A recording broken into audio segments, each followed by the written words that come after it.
Hello guys, welcome back to my blog. তো guys আজকে এসে গেছে একটা নতুন ব্লগের সাথে। আজকের ব্লগটা শুরু হচ্ছে সকালবেলা বাইরে রোদ পোহানো থেকে। তো এখনও খাওয়া দাওয়া কিচ্ছু হয়নি, শুধু জাস্ট নর্মালি ফ্রেশটা হয়ে রয়েছি। আর গাইজ সকালবেলা ঘুম থেকে উঠতে না উঠতেই আমাদের গাছে দেখতে পেলাম বোল, মানে সেই আমের সময় যে বোলগুলো হয় না, এখানে একটা আছে আর একটা এই জায়গায় আছে, এই যে ওপরে এইটা। তো হচ্ছে এই গাছে সবার লেটে বোল আসে, কিন্তু কেউ জানি না এই বছর সবার আগে, মানে অন্যান্য গাছে বোল শুরু হয়নি, তারও আগে আমাদের এখানে বোল শুরু হয়ে গেছে, মানে গাছে বোল এসে গেছে। তো সবে দুটো এসছে, এখনও অনেক আশা বাকি আছে, পুরো গাছ ভর্তি হয়ে যায় বলে। আপাতত এখন কিছু খাওয়া দাওয়া করবো, খাওয়া দাওয়া করে তারপরে দেখি কি করা যায় না যায়। তো কিছু মানে করা যায় না যায় বলতে তো সেই যাবো একটু মাঠের দিকেই যাবো, ওখানে গিয়ে বসবো রোদে টোদে। ওখানে সব অলরেডি গেছে আপাতত, মানে এতক্ষণে চলে যায়, 11টা বেজে গেছে। এখানে পিঠে নিয়ে নিয়েছি, একদম পিঠে নিয়ে নিয়েছি, দুটো পিঠে দিয়েই হয়ে যাবে সকালবেলা। পিঠে খেয়ে নিয়েছি, এবার ডিরেক্ট যাবো মাঠের দিকে।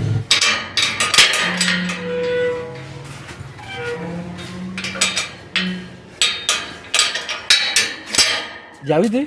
না, চল বাড়ি যাবো। এই যে চল না যাই, বাড়ি যাবো, কাজে মাত্রা যেটা মনে হচ্ছিল বেশ দুরূহ ব্যাপার, সেটাই কিন্তু অনেকটাই সহজসাধ্য ব্যাপার হয়ে যেতে পারে। দেখা যাক।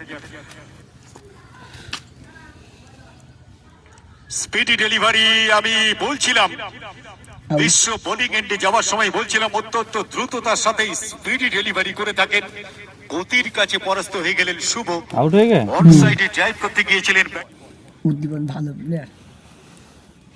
Very very good delivery, very very good delivery. বিল্টুদা চলে এসছে স্ট্রাইকে। 3 কোয়ার্টার লেন্থ। জানি তুই দেখতে পাচ্ছিস না, তার জন্য আমি করলাম এটা। খাপাবে মনে হচ্ছে একটা shot shot. What a timing, দুরন্ত টাইমিং। 12 বলে আপাতত 53 রানে অপরাজিত ওই সুরাজ। Half century সুরাজের। 12 বলে 53, অর্থাৎ 450 করে স্ট্রাইক রেট। বিধ্বংসী ব্যাটিং সুরাজের।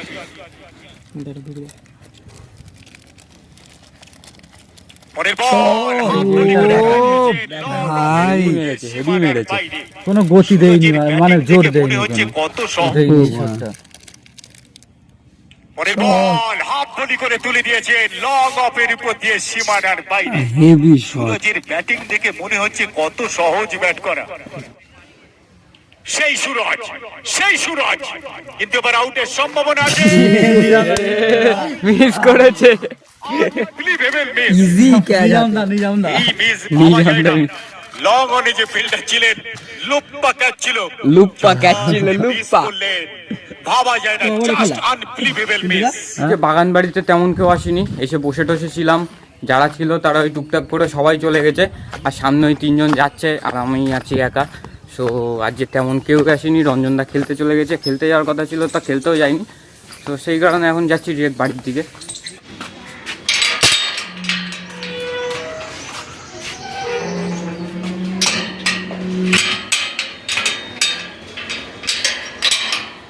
বাড়ি আসলাম, আর আজকে সকাল থেকে তেমন কিছুই হয়নি, মানে কিচ্ছু হয়নি, টোটাল গিয়ে শুধু নর্মালি বসেই ছিলাম। তো বাড়ি আসলাম, বাড়ি এসে মা ডাল করেছে, ওতে নুন দিয়েছে কিনা সেটা একটু দেখতে বললো টেস্ট করে, তো সেটা করলাম, করে টোরে সবাই ভিডিও করছি। আজকের দিনটা পুরো বোরিং। আজকে এডিট করতে হয়তো বেশি সময় লাগবে না, কারণ কোনো ক্লিপই তুলিনি। আর বিকেলের দিকে একটু খেলা দেখতেও যেতে পারি। তো ভিডিওর সাথে থাকো, আপাতত যাই গিয়ে স্নানটা করে আসি। খাওয়া দাওয়া কমপ্লিট করে আমি এসে গেছি ছাদে। তো এখন ছাদে এসেছি, ছাদে একটু রোদ পোয়াতে আসলাম, কারণ অতিরিক্ত ঠান্ডা লাগছে। তো সেই কারণে, আর ঘরের নিচে কারেন্টও নেই, ফোনে চার্জও দিতে পারছি না, চার্জও বেশি নেই। কারেন্ট আসবে, কারেন্ট আসার পরে ফোনটা একটু চার্জেও দিতে হবে, ততক্ষণে গিয়ে আমি টুকটুক করে এডিটগুলো কটা সেরে নেবো। আর এখন আছি আপাতত ছাদে। এই যে ক্যাকটাস গাছ, না ক্যাকটাস গাছ ঠিকই বলেছে মনে হয় দিদা, ক্যাকটাস গাছের কিছু হয় না, শুধু ফ্যাকাশে হয়ে যাচ্ছে, এইখানে হলুদ হয়ে গেছে, হলুদ হয়ে গেছে। বাইরের জায়গায় দেখেছি ক্যাকটাস গাছে, মানে ক্যাকটাস গাছের মধ্যে কি একটা ফল হয়, ক্যাকটাস গাছ না, ওগুলো মনে হয় ক্যাকটাস গাছ। আগের দিন আমার একটা বন্ধু কমেন্ট করে বলছিল এগুলোকে ক্যাকটাস গাছ বলে না, এগুলো কী বলে আমি সেটা জানি না, কিন্তু আসল যেগুলো ক্যাকটাস গাছ সেগুলোতে একটা ফল হয়, লাল লাল মতন ফল, সেটা সবাই আবার খায়। তো এটাতে মনে হয় না হয়। দেবদীপ, তুমি যদি আমার এই ভিডিওটা দেখে থাকো, তাহলে এই গাছটাকে আসলে কি বলে সেটা আমাকে জানাও। আগের দিন তো তুমি বললে যেটাকে ক্যাকটাস বলে না, তাহলে কি বলে সেটা তো আমাকে বলতে হবে না। আমার ভুলটা ধরাচ্ছ, তাহলে শিখটাও বলতে হবে আমাকে, তাহলে তো আমি জানতে পারবো, নাহলে আমি এটাকে ক্যাকটাসই বলে যাবো সারা জীবন।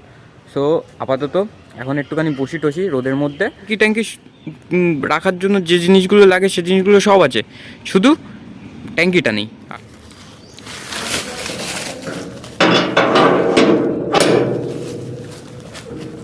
তো নিচে এসে হুট করে দেখি কারেন্ট এসে গেছে, মানে প্রথমে আমি সবে ঢুকে ঢুকে দেখি কারেন্ট আসেনি। তো তারপরে আরেকবার তাকালাম, জাস্ট 5 সেকেন্ড মতন পরে দেখলাম কারেন্ট এসে গেছে। মানে বোর্ডে একটা লাল রঙের আলো জ্বলে, মানে আমাদের বোর্ডে এরকম একটা এই আলোটা জ্বলে, এই যে এই আলোর মধ্যে আবার টিকটিকি যা চলে গেছে।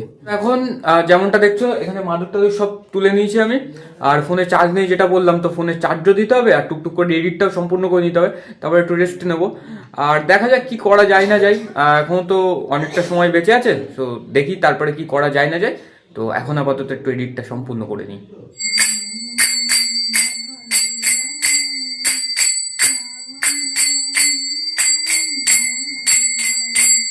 এখন ঘুম থেকে উঠলাম, মানে টোটাল এডিট করে এডিট করতে করতে ঘুমিয়ে পড়েছিলাম আজকে। এমন একটা দিনকালে সেরেছে, মানে দুপুরবেলা ঘুমিয়ে ঘুমিয়ে এমন অভ্যাস হয়ে গেছে না যে ঘুম ঠিক অটোমেটিক চলে আসে। মানে ভিডিও এডিট করতে কখন ঘুমিয়ে পড়েছি আমি নিজেও জানি না। আমার এখন একটা ফোন আসলো, সেই কারণে আমি ঘুম থেকে উঠলাম।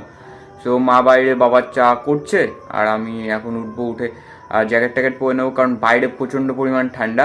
তো তারপরে বাবার চা দিতে যাবো, আবার আসবো, এসে আর কিছু আমার পার্সোনাল কিছু কাজ আছে সেগুলো মেটাবো। সো গাইস, আজকে এই ভিডিওটা এই পর্যন্ত, আবার দেখা হচ্ছে নতুন একটা ভিডিওর সাথে। ততক্ষণ জন্য tata, good bye, see you tomorrow, by.